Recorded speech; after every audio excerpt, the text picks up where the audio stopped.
मेरे प्यारे बच्चे, तुम चिंता करना बंद कर दो। अब से तुम्हारा सोचा हुआ काम बनेगा, यह मेरा आशीर्वाद है। मेरे प्यारे बच्चे, तुम्हें कभी चिंता करने की जरूरत नहीं है। मेरे बच्चे, मैं स्वयं तुम्हारे साथ खड़ा हूँ।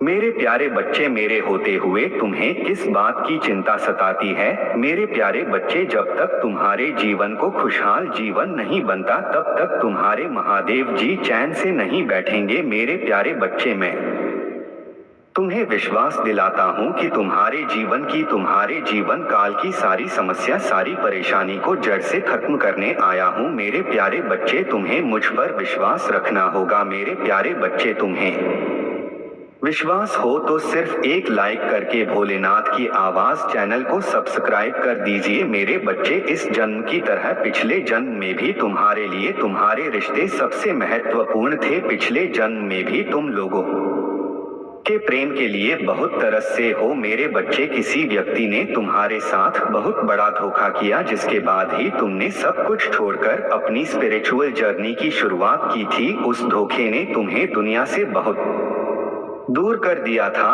और तब तुम्हारी स्पिरिचुअल अवेकनिंग हुई थी। तुम मुझसे जुड़े थे, तुमने मंत्र साधना की, मेडिटेशन किया और बहुत सारी सिद्धियां प्राप्त की थी। तुमने अपने पिछले जीवन में तुमने मेरे रहस्य को जाना था और उसके बाद तुमने कभी पीछे मुड़कर नहीं देखा। अपना घर परिवार सब कुछ छोड़कर बस मुझे पाना ही अपने जीवन का उद्देश्य बना लिया था तुमने। और मेरे प्रेम को पाने के बाद तुमने दुनिया से प्रेम की उम्मीद छोड़ दी थी। इतने करीब थे तुम मेरे, उसी ज्ञान उसी प्रेम के साथ साथ तुम्हारा यह जन्म हुआ है। पर तुम्हें इस जन्म में भी सबसे ज्यादा चोट तुम्हारे अपनों ने ही दी है। जो तुम्हारे जितना करीब था उसने उतना ही गहरा घाव दिया है तुम्हें। और जब तक तुम अपनी शक्तियों को पहचान कर उन्हें जागृत नहीं करते, तब तक तुम्हारे साथ यह सब होता रहेगा। मेरे प्यारे बच्चे, क्योंकि तुम्हारे जीवन का उद्देश्य यह नहीं है कि तुम लोगों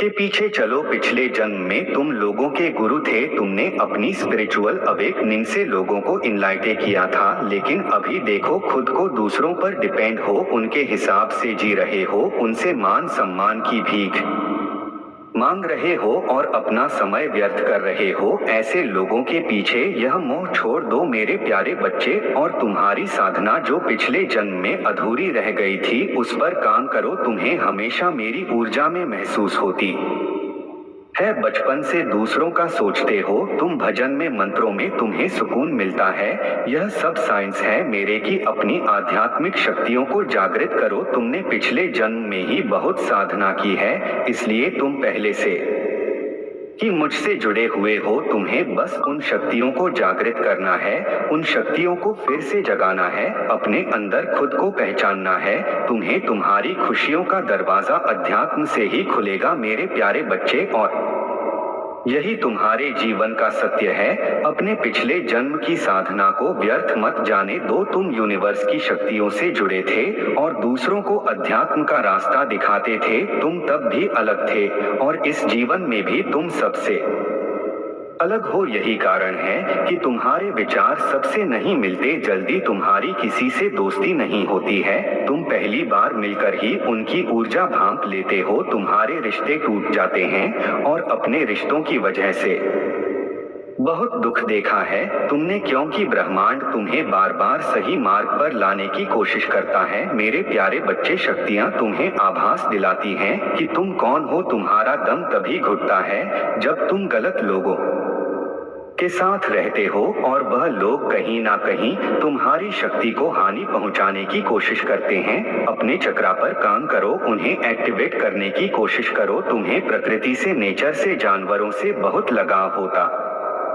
है, क्योंकि पिछले जन्म में तुम प्रकृति का इस्तेमाल करके लोगों को हील करते थे, उन्हें ठीक करते थे। पर इस जीवन में लोगों ने तुम्हें ही बीमार कर दिया है, जो ब्रह्मांड को मंजूर नहीं है। मेरे प्यारे बच्चे, तुम्हारे महादेव जी को यह मंजूर नहीं है मेरे प्यारे बच्चे की लोग तुम्हें कम समझे और तुम्हें रुलाए। मुझसे जुड़ने की कोशिश करो और अपनी स्पिरिचुअल जर्नी की शुरुआत करो। इस भौतिक संसार के पीछे मत भागो, अपनी आत्मा के सुख के लिए काम करो, यह धन दौलत लोग सब यहीं रह जाएंगे। मेरे प्यारे बच्चे, तो इनके लिए क्यों रो रहे हो? जो होना था हो गया, उसे भूल जाओ, और जो आने वाला है, जो जीवन बचा है, उसके लिए काम करो, उसे संवार।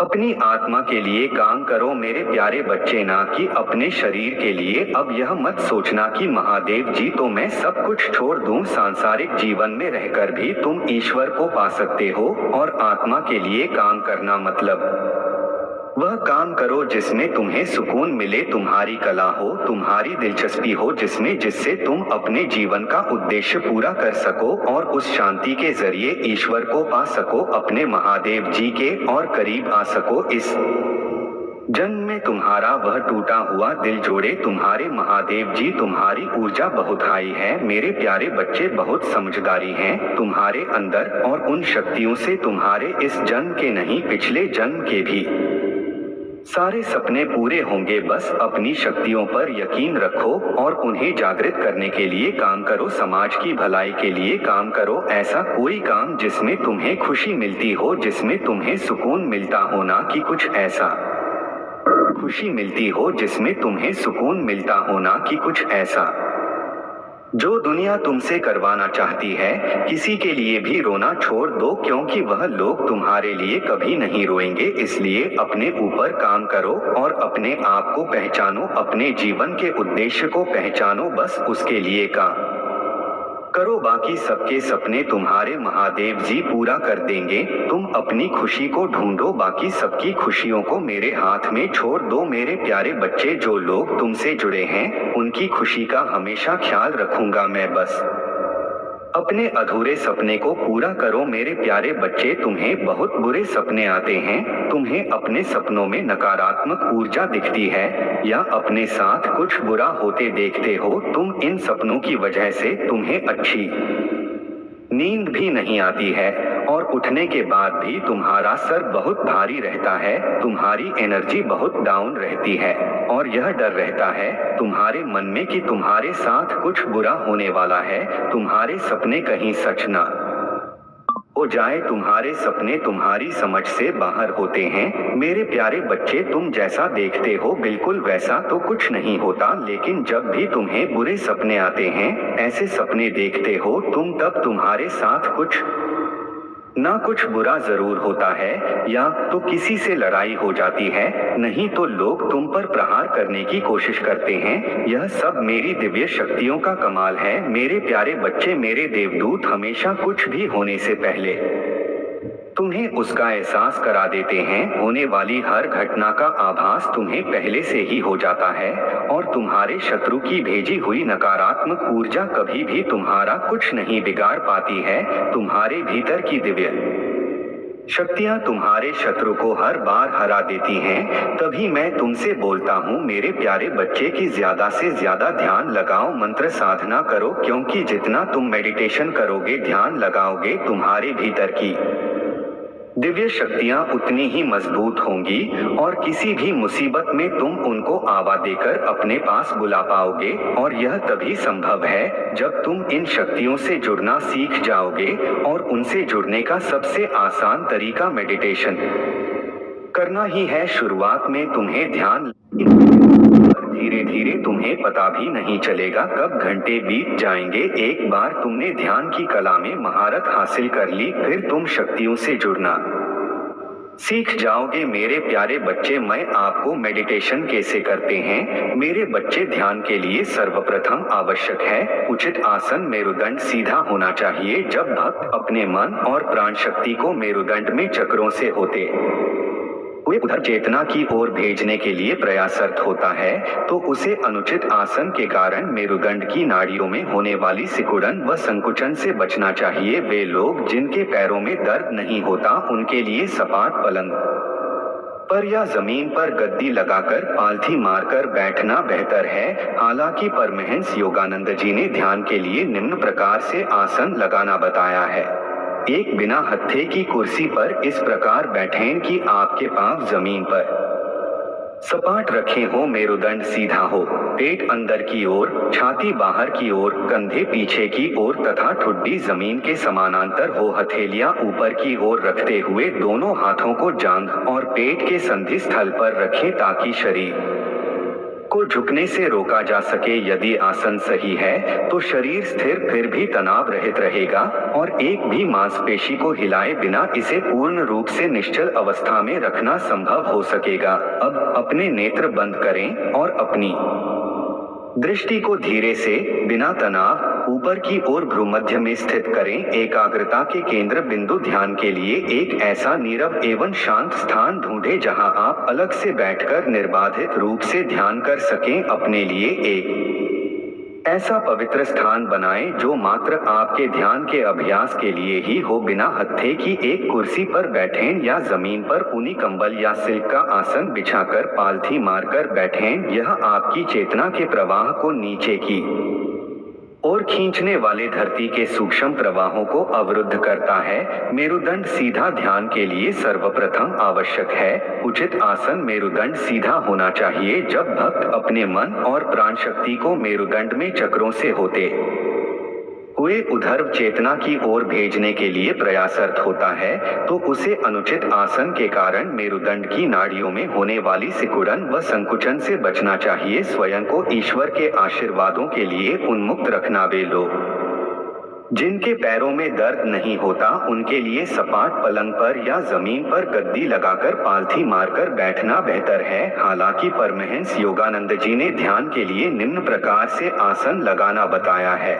एक, बिना हत्थे की कुर्सी पर इस प्रकार बैठें कि आपके पांव जमीन पर सपाट रखे हो, मेरुदंड सीधा हो, पेट अंदर की ओर, छाती बाहर की ओर, कंधे पीछे की ओर तथा ठुड्डी जमीन के समानांतर हो। हथेलियां ऊपर की ओर रखते हुए दोनों हाथों को जांघ और पेट के संधि स्थल पर रखें ताकि शरीर को झुकने से रोका जा सके। यदि आसन सही है तो शरीर स्थिर फिर भी तनाव रहित रहेगा और एक भी मांसपेशी को हिलाए बिना इसे पूर्ण रूप से निश्चल अवस्था में रखना संभव हो सकेगा। अब अपने नेत्र बंद करें और अपनी दृष्टि को धीरे से बिना तनाव ऊपर की ओर भ्रूमध्य में स्थित करें। एकाग्रता के केंद्र बिंदु और ईश्वरीय बोध के दिव्य चक्षु पर जब नया अभ्यासी कठोर जमीन पर ध्यान के लिए बैठता है तो मांसपेशियों और रक्त नलिकाओं के दबने के कारण पैर सो जाते हैं, परंतु यदि वह जमीन पर या सपाट पलंग पर गद्दा तथा उस पर कंबल बिछाकर बैठता है तो उसके पैरों में दर्द नहीं होगा। पाश्चात्य देशों के लोग जो कुर्सी पर अपने धड़ से टांगों के समकोण पर बैठने के आदी होते हैं, कुर्सी पर कंबल या सिल्क का कपड़ा बिछाकर उसे अपने पैरों तले जमीन तक फैलाकर उस पर बैठकर ध्यान करने में सुविधा अनुभव करते हैं। पाश्चात्य योग साधक, विशेष रूप से युवा लोग जो पौर्वात्य लोगों की भांति पालथी मारकर जमीन पर बैठ सकते हैं, वे पाते हैं कि क्योंकि उनके पैर न्यून कोण पर मुड़ पाते हैं, उनके घुटने लचीले हैं, वे लोग पद्मासन में या साधारण रूप से पालथी मारकर ध्यान कर सकते हैं। यदि किसी को पद्मासन में बैठने में सुविधा नहीं होती तो उसे इस भांति बैठकर ध्यान करने का प्रयास नहीं करना चाहिए। तनावपूर्ण अवस्था में ध्यान करने से व्यक्ति का मन शरीर की असुविधा पर केंद्रित रहता है। साधारणतया ध्यान का अभ्यास बैठकर ही करना चाहिए।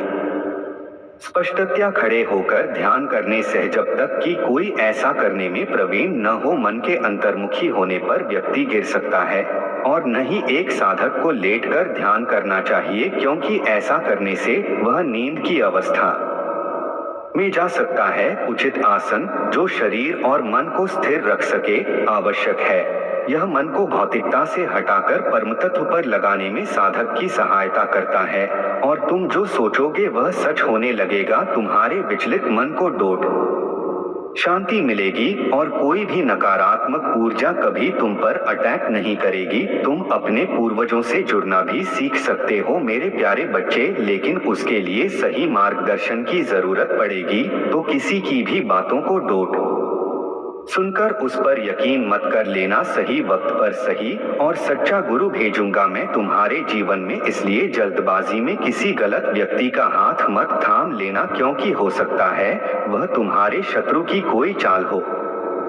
इसलिए जहां तुमने इतना धैर्य रखा, थोड़ा और इंतजार कर लो, और अभी तुम्हें अपने ऊपर काम करने की जरूरत है। खुद को दैवीय शक्तियों से जोड़ना सीखो, वक्त आने पर तुम्हें बड़ी सिद्धियां प्राप्त होंगी। अगर तुम अपने जीवन में पॉजिटिविटी चाहते हो तो पॉजिटिव लोगों के साथ रहना सीखो, क्योंकि तुम्हारी इसी पॉजिटिविटी को तुम्हारी दिव्य शक्तियों को ही छीनना चाहते हैं लोग तुमसे। तुम्हारे मन में पूरा विश्वास रहता है कि अगर मैं कोई काम करूंगा, कोई परीक्षा देने जा रहा हूं, उसमें मुझे सफलता जरूर मिलेगी। मेरा रिश्ता बहुत अच्छा है, मुझे अच्छे काम मिल रहे हैं, करियर में ग्रोथ है, मैं जो भी शुरू करता हूं उसमें मुझे सफलता जरूर मिलती है। लेकिन अचानक ही तुम्हारे शत्रु ऐसी चाल चलते हैं कि एक पल में अपने जीवन के हर क्षेत्र में हार मिलने लगती है। तुम्हें तुम्हारा स्वास्थ्य खराब होने लगता है, रिश्ते टूट जाते हैं, अपने छोड़कर चले जाते हैं, हर तरफ सिर्फ क्लेश नफरत। लोग ऐसे देखने लगते हैं तुम्हें जैसे ना जाने क्या पाप कर दिया हो तुमने एक ही दिन में, और यह सब कुछ कभी ना होता मेरे प्यारे बच्चे, क्योंकि इन बातों का आभास तुम्हें पहले से ही होने लगता है। तुम्हारे ख्याल में अपने आप ही यह बातें आने लगती हैं, सपने देखने लगते हो तुम कि ऐसा कुछ होने वाला है, लेकिन तुम उन बातों को नजरअंदाज कर देते हो। तुम्हें भी पता है कि तुम्हारे पूर्वज तुम्हें इशारा देते हैं, दिव्य शक्तियां तुम्हें किसी ना किसी रूप में पहले ही सावधान करती हैं, लेकिन फिर भी तुम उन बातों को सही से समझ नहीं पाते हो, क्योंकि तुमने उनसे जुड़ना नहीं सीखा है, तुमने अपने मन को शांत करना नहीं सीखा है, और इस अशांत मन के साथ तो तुम इंसानों की बातें नहीं समझ पाओगे। देवीय शक्तियों की बातें समझना तो बहुत दूर की बात है, और यही चाहते हैं तुम्हारा बुरा सोचने वाले कि तुम कभी उन शक्तियों से ना जुड़ पाओ। तभी वह कुछ ना कुछ करते रहते हैं जिससे तुम्हारे जीवन में क्लेश होता रहे और तुम्हारा मन कभी शांत ना हो। तुम्हारे अंदर तो बहुत पॉजिटिव एनर्जी है, पर आसपास इतने कभी सकारात्मक बोलते नहीं हैं, कभी पॉजिटिव नहीं सोचते वह लोग, और इसी पॉजिटिव नेगेटिव के कॉम्बिनेशन की वजह से तुम्हारे जीवन में तूफान आता है। मेरे प्यारे रे बच्चे, जब तुम्हें समझ नहीं आता कि तुम करो तो करो क्या, आखिरकार तुम्हारे जीवन में यह सब कुछ क्यों हो रहा है। जो लोग तुम्हारा बुरा चाहते हैं, जिन्होंने कभी भी तुम्हें अपशब्द बोला है, तुम्हारे बारे में चुगली की है, दूसरों से उनके झूठे आंसू, झूठे दिखावे, झूठे दुखड़े सुनने की कोई जरूरत नहीं है तुम्हें मेरे प्यारे बच्चे, क्योंकि तुम जैसे जैसे अपनी साधना में आगे बढ़ रहे हो, मंत्र जाप कर रहे हो, शक्तियों के बारे में जान रहे हो, उनसे जुड़ने की कोशिश कर रहे हो, तुम्हारा शत्रु उतना ही डर रहा है। इसलिए जब भी तुम्हें अपने आसपास नेगेटिविटी में महसूस हो, तुम्हारे दिमाग में गलत विचार आए, तुम्हारा कुछ करने का मन करे जो तुम्हें नहीं करना चाहिए, तुरंत मंत्रों का उच्चारण शुरू कर दिया करो, क्योंकि तुम्हारा शत्रु या कोई नेगेटिव एनर्जी तुम्हारी साधना को तोड़ने की कोशिश करती है उस वक्त, और मेरे मंत्रों में बहुत हाई वाइब्रेशन होती है। मेरे प्यारे बच्चे, जिस दिन तुम मंत्रों की शक्ति को समझ जाओगे, उस दिन तुम एक पल में इन नकारात्मक ऊर्जा को पहचान जाओगे, और जब उन मंत्रों की वाइब्रेशन तुम्हारे अंदर ही बस जाएगी, तो उस दिन तो तुम पूरी दुनिया पर विजय हासिल कर लोगे। इसलिए जितना हो सके उतना मंत्र जाप करो, अपने मन को शांत रखने की कोशिश करो। तुम्हारा शत्रु तुम्हें इन शक्तियों से दूर करना चाहता है। मेरे प्यारे बच्चे, उस व्यक्ति को अपने किए की बहुत बड़ी सजा मिली है, बहुत रोया है वह, पिछले महीने हर दरवाजे से ठुकराया गया है, सबने उसका साथ छोड़ दिया है, वह अब मुझसे एक और मौके की भीख मांग रहा है। मेरे प्यारे बच्चे, वह चाहता है कि तुम फिर से उसके जीवन में आ जाओ, उसे माफ कर दो, तुम्हें पाने की अर्जी लगाता है वह मेरे दरबार में। वह चाहता है कि बस एक बार तुम उसके दिल की बात सुन लो, बस एक बार उससे मिल लो, उसके बाद तुम्हारा जो भी फैसला होगा वह उसे मंजूर है, पर वह आज भी तुमसे डरता है, तुम्हारी आंखों में देखकर बात करने की हिम्मत नहीं है उसमें, क्योंकि उसे भी पता है कि तुम उसकी आंखों में उसके कर्म पढ़ लोगे, तुम उसका हाल जान जाओगे और वह तुम्हें लाचारी नहीं दिखाना चाहता, वह तुम्हें यह नहीं बताना चाहता कि तुम जीत गए हो, तुम्हारा सच जीत गया है और उसका जीवन नरक से कम नहीं है। अब उसका घमंड टूट गया है। मेरे प्यारे बच्चे, अब वह तुमसे नजरें मिलाने लायक नहीं रहा। ऊंची आवाज में बात करना तो दूर की बात है, उसके लिए हुए सारे फैसले गलत साबित हुए हैं। उसने खुद ही अपने पैर पर कुल्हाड़ी मारी थी। तुम्हें तो वह हमेशा बेवकूफ समझता था, तुम्हारी सलाह को हमेशा नजरअंदाज करता था, लेकिन आज उसी बेवकूफ की सलाह के लिए तरस रहा है। वह आज उसे एहसास हो रहा है कि उस बेवकूफ की सलाह ही उसके जीवन को बचा सकती है। लेकिन अब तुम किसी ऐसे व्यक्ति को सलाह नहीं देते जिसे तुम्हारी बातों की कदर ना हो। अब तुम लोगों को डोट मनाते नहीं हो। जिन लोगों को तुमसे बात करनी है वह करें, जिन्हें नहीं करनी वह ना करें। तुम्हें अब कोई फर्क नहीं पड़ता, ना तुम्हारे पास इतना समय है। पर उस व्यक्ति को एक आदत सी हो गई थी कि वह तुम्हारा अपमान करे, तुम्हें अपशब्द बोले, लेकिन उसकी हरकतों की माफी भी तुम ही मांगते थे। अब उसे शर्म आ रही है कि वह कैसे तुमसे माफी मांग सकता है। वह चाहता है कि तुम फिर से पहले जैसे हो जाओ, जो अब नामुमकिन है मेरे प्यारे बच्चे। और कहीं ना कहीं यह बात वह भी जानता है कि अब तुम उसके पीछे नहीं भागने वाले। तभी वह मेरे दर पर आकर रोता है, मुझसे भीख मांगता है कि तुम उसे माफ कर दो। मेरे सामने गिड़गिड़ा रहा वह तुम्हें पाने के लिए तुम अपने बारे में सोच रहे हो, अपने लिए स्टैंड ले रहे हो। इसी बात का सबसे ज्यादा दुख है उसे कि जो इंसान कल तक उसके बिना एक पल नहीं रह सकता था, वह आज उसके बिना इतना खुश कैसे है। उसे पता है तुम बहुत आगे बढ़ गए हो और शायद उसे कभी माफ नहीं करोगे, इसलिए वह मुझसे विनती कर रहा है कि महादेव जी, मुझे पता है आपके लिए कुछ भी असंभव नहीं है। आप नामुमकिन लगने वाली चीजों को भी एक पल में मुमकिन कर देते हैं। आप उसका मन बदल दो महादेव जी, कोई चमत्कार कर दो महादेव जी, जिससे वह मुझे माफ कर दे। बस यही प्रार्थना करता है वह मुझसे मेरे प्यारे बच्चे। और पिछले 10-15 दिनों से तो उसके लिए एक एक पल काटना मुश्किल हो रहा है। इतने उतार चढ़ाव देख लिए उसने अपने जीवन में। पिछले 15 दिनों में ही उसकी दुनिया उजड़ गई है और इस तूफान में उसे तुम्हारी याद सबसे ज्यादा आई है। कहीं ना कहीं तुम्हारे आंसू ही उसकी बर्बादी का कारण बने हैं। उसकी खुशियां तुम्हारे साथ ही हैं और तुम्हें पाने के लिए, तुम्हारा यकीन जीतने के लिए वह हर चौखट पर गया है, हर दरबार में तुम्हें पाने की मन्नत मांगी है उसने। पर मैं भी इतनी आसानी से उसकी इच्छा पूरी नहीं करने वाला हूँ मेरे प्यारे बच्चे। उसे भी वही दर्द सहना होगा जो उसने तुम्हें दिया था। अपने कर्मों की वजह से वह तुम्हारी नजर में गिर चुका है और अपने आप को सही साबित करने के लिए उसे बहुत पापड़ बेलने हैं।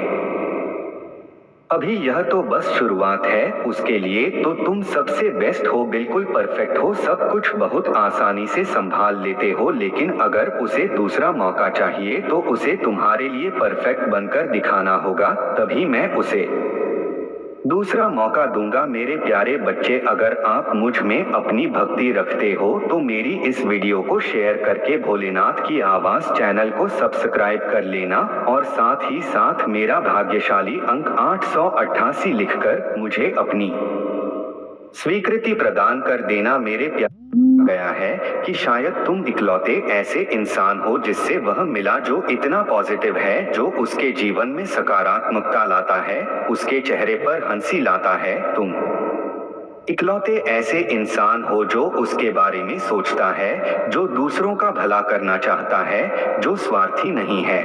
और इसीलिए शायद तुम इतना रोते हो। तुम अकेले ऐसे व्यक्ति थे उसके जीवन में जो अंधेरा देखकर डरता नहीं था।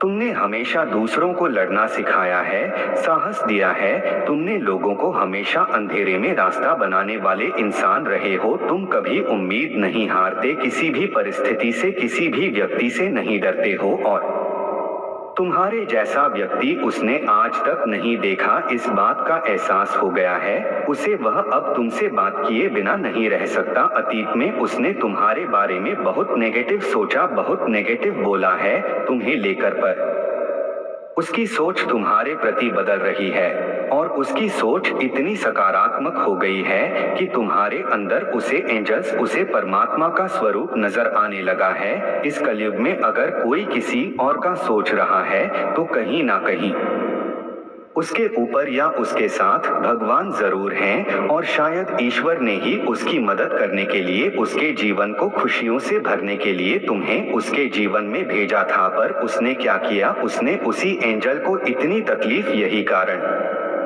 है कि पिछले कुछ समय से वह बहुत परेशान है, बहुत रो रहा है। उसने भी अपना लिया है कि मेरे साथ जो हो रहा है सही हो रहा है, मैं इसी लायक हूँ, इतना गलत किया मैंने उसके साथ, उसी की सजा भोग रहा हूँ मैं। पर अब समय आ गया है जब वह तुम्हारी तरफ कदम बढ़ाने वाला है, क्योंकि उससे और नहीं सहा जा रहा है। उसके सारे रिश्ते ही उसके खिलाफ चले गए हैं, उसके अपने ही उसे रुला रहे हैं, उसे प्रताड़ित कर रहे हैं और अब उसे किसी भी हाल में तुमसे बात करनी है, क्योंकि तुम्हारे अलावा उसे कोई नहीं समझ सकता है। वह इस रिश्ते में आई दूरियों को खत्म करना चाहता है, बस अपने रिश्ते को कुछ लोगों की बुरी नजर से बचाकर रखना चाहता है, वह मेरे बच्चे, क्योंकि उन लोगों की वजह से ही तुम दोनों इतने दूर हो गए थे और वह लोग फिर से कोशिश करेंगे तुम दोनों के बीच आने की। लेकिन अपने प्यार पर यकीन रखना और वह इंसान जब तुम्हारे जीवन में वापस आए तो उसे मेरी ब्लेसिंग समझकर स्वीकार कर लेना, उसकी बातों को सुनने की कोशिश करना, समझने की कोशिश करना, अतीत को भूल जाना, क्योंकि तुम्हें भी पता है कि तुम उसके बिना नहीं रह सकते हो। इसलिए बार बार अतीत को लाकर अतीत की बातें करके तुम खुद को भी तकलीफ दोगे और अपने रिश्ते को भी खराब करोगे। इसलिए अगर तुम विचार कर रहे हो उसे माफ करने का, तो सबसे पहले अतीत को भूल जाना और उसके भीतर आए परिवर्तन को देखना। जब तुम अपने अतीत को भूलकर उसे माफ कर पाओगे तो सबसे पहले तुम अपना ही भला करोगे, क्योंकि उससे तुम्हें ही सुकून मिलेगा, तुम्हारा ही दर्द कम होगा। तुम उससे बहुत गुस्सा हो, बहुत हुए हो, लेकिन तुमने हमेशा एक माफी की उम्मीद रखी थी मेरे बच्चे की। महादेव जी, कोई बात नहीं, मुझे वह हक नहीं मिला, वह सम्मान नहीं मिला, पर इतनी तकलीफ देने के बाद भी मुझसे कभी किसी ने माफी नहीं मांगी। वह माफी तुम्हें मिलने वाली है और उसकी बातें, उसकी माफी, उसका रोना तुम्हारे सारे जख्म भर देगी। तुम्हें वह हक मिलने वाला है जिसके लिए बहुत तरसे हो तुम।